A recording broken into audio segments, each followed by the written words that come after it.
சரவண ஜோதியே நமோ நம. வாழ்க வையகம், வாழ்க வளமுடன். அனைத்து தமிழ் நெஞ்சங்களுக்கும் கனிவான வணக்கங்கள். நீங்களும் ஸ்ரீ மங்களகரமான குரோதி ஆண்டு மார்கழி மாதம் 17ஆம் தேதி புதன்கிழமை அன்று தனுசு ராசி உத்திராடம் நட்சத்திரத்தில் கன்யா லக்கணத்தில் இந்த மகத்தான ஆங்கில புத்தாண்டு பிறக்கிறது.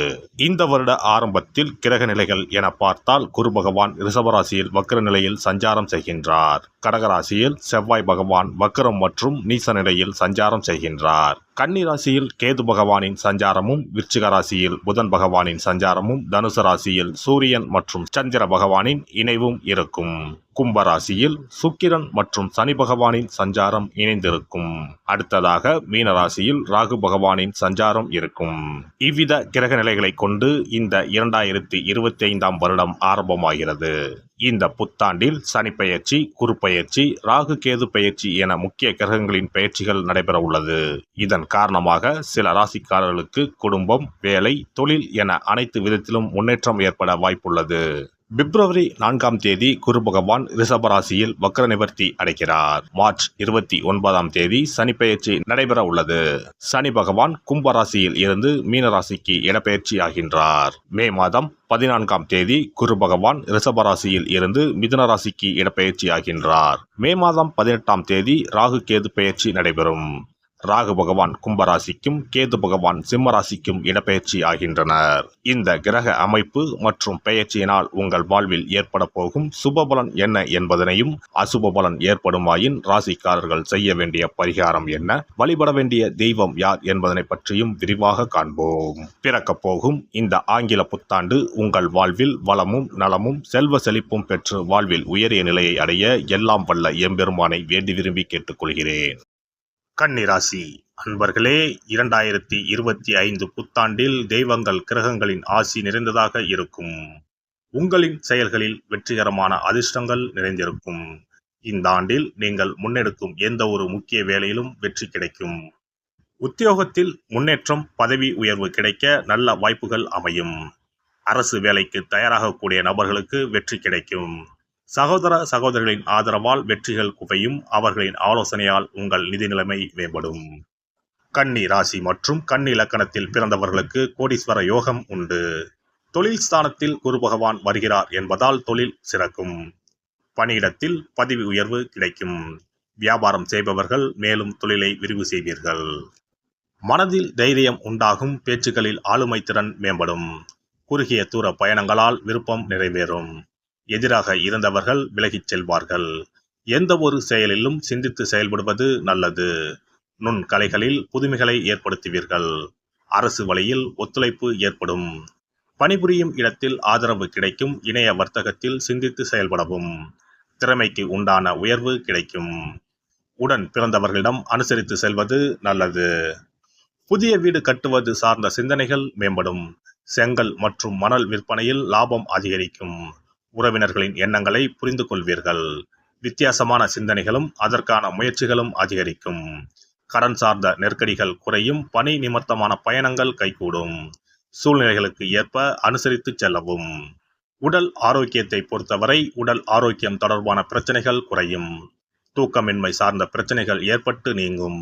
உடல் அளவில் இருந்து வந்த அசதிகள் மற்றும் சோர்வுகள் படிப்படியாக குறையும். முழங்கால் பிரச்சனைகள் அவ்வப்போது தோன்றி மறையும். காய்கறி மற்றும் கீரை சார்ந்த உணவுகளை அதிகம் எடுத்துக்கொள்வது நன்மையை தரும். பெண்களை பொறுத்தவரை முடிந்து போன சில விஷயங்களை எண்ணாமல் இருப்பது நல்லது. முயற்சிக்கு ஏற்ப முன்னேற்றமான வாய்ப்புகள் அமையும். தன வரவுகள் தாராளமாக இருக்கும். பூர்வீக சொத்துக்களின் வழியில் அலைச்சல்கள் ஏற்படும்.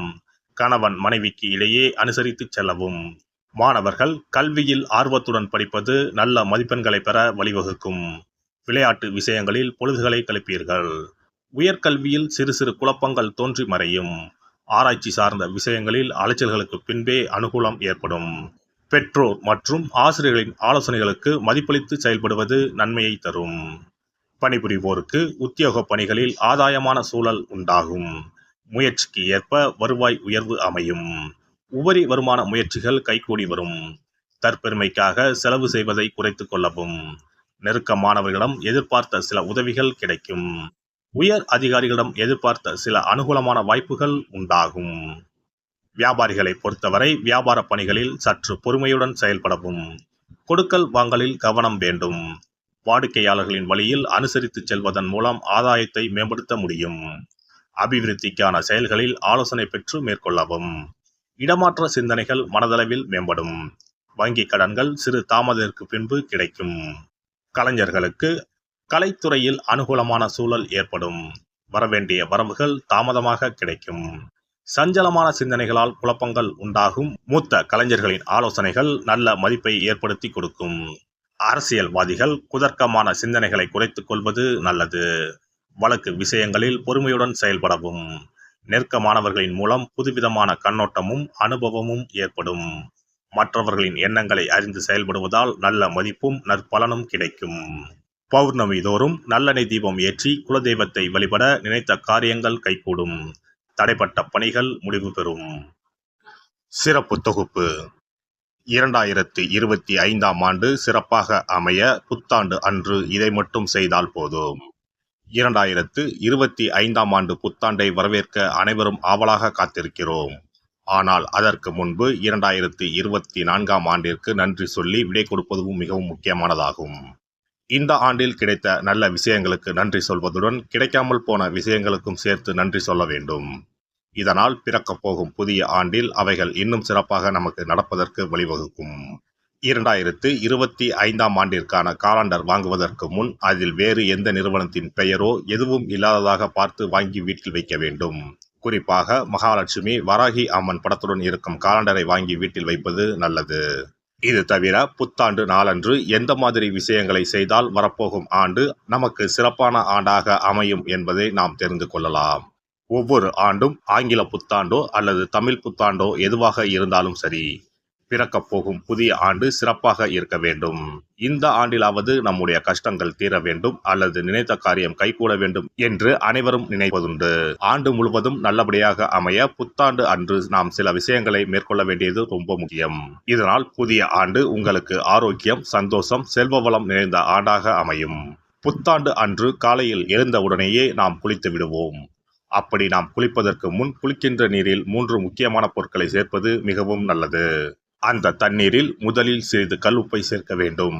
கல்லுப்பு நமக்கு இருக்கும் கண்திஷ்டி, எதிர்மறை ஆற்றல்கள் ஆகியவற்றை அகற்றிவிடும். அடுத்ததாக சிறிது மஞ்சள் தூளை அதில் சேர்க்க வேண்டும். இதுவும் எதிர்மறை ஆற்றல்களை நீக்கி வாழ்வில் மங்களங்களை நிறைய செய்யும். மூன்றாவதாக சிறிது சுத்தமான பாலை சேர்க்க வேண்டும். அது பசும்பாலாக இருப்பது மிகவும் சிறப்பானது. இவை 3மே மகாலட்சுமியின் அம்சமானவை என்பதால் இவற்றை நீரில் கலந்து குளித்தால் அந்த ஆண்டு முழுவதும் நமக்கு மகாலட்சுமியின் கடாட்சம் கிடைக்கும். அடுத்ததாக புத்தாண்டு அன்று காலையில் வீட்டின் வாசலில் சிறிதளவு மஞ்சள் தடவி அதன் மீது அரிசி மாவில் கோலமிட வேண்டும். அதன் மீது ஒரு அகலில் மஞ்சள் நிற திரியிட்டு நெய் விட்டு தீபம் ஏற்ற வேண்டும். அதற்கு பிறகு வீட்டிற்குள் நல்லெண்ணெய் தீபம் ஏற்றி அன்னாசி பூ நறுமணம் கொண்ட ஊதுபத்தியை ஏற்றி வைத்து வழிபட வேண்டும். இந்த ஆண்டில் வராகி அம்மனை வழிபடுவது சிறப்பானது. இதனால் வெற்றிகளும் மகிழ்ச்சிகளும் கூடும். அதேபோல் புத்தாண்டு அன்று இரவு 9 மணிக்குள் சில முக்கியமான பொருட்களை வீட்டின் பூஜை அறையில் வாங்கி வைத்து வழிபடுவதால் வீட்டின் பொருளாதாரத்தை அதிகரிக்க செய்யும். ராகு காலம், யமகண்டம் இல்லாத நேரம் புதிதாக தேங்காய் ஒன்றை வாங்கி வீட்டின் பூஜை அறையில் வைத்து வழிபட வேண்டும். அதன் பிறகு அதை எடுத்து சமையலுக்கு பயன்படுத்திக் கொள்ளலாம். தேங்காய் மங்களத்தின் அடையாளமாக கருதப்படுகிறது. இந்த பொருளை வீட்டில் வாங்கி வைப்பது மிகவும் நல்லது. அதோடு மயிலிறகை தேவஸ்தான கடைகளில் போய் வாங்கி கொண்டு வந்து வீட்டில் வைக்கலாம். முருகப்பெருமானின் வாகனமாக இருக்கக்கூடிய மயிலின் இறகை வீட்டில் வைப்பதால் நேர்மறை ஆற்றல்கள் பெருகும். அடுத்ததாக ஒரு கைப்பிடி அளவாவது பச்சரிசியை வாங்கி வீட்டில் வைத்து வழிபடலாம். கடைசியாக லட்சுமி குபேரர் சிலையை வாங்கி வைக்கலாம். லட்சுமி குபேரர் சிலை கிடைக்காவிட்டாலும் லட்சுமி குபேரர் படத்தையாவது வாங்கி வைத்து வழிபடுவது சிறப்பு. இதனால் ஆண்டு முழுவதும் வீட்டில் செல்வம் பெருகிக் கொண்டே இருக்கும். எல்லாம் வல்ல இறையருளால் நீங்களும் உங்கள் அன்பு குடும்பமும் உடல் நலம், நீலாயுள், நிறை செல்வம், உயர் புகழ், மெய்ஞானம் ஓங்கி வாழ்க வளமுடன். இந்த வீடியோ பதிவு உங்களுக்கு பிடித்திருந்தால் லைக் பண்ணுங்க, கமெண்ட் பண்ணுங்க, ஷேர் பண்ணுங்க. மறக்காம சப்ஸ்கிரைப் பண்ணுங்க. பக்கத்துல இருக்கிற பெல் பட்டனை கிளிக் பண்ணுங்க. நன்றி, வணக்கம். ஓம் நமச்சிவாய. சிவாய நம.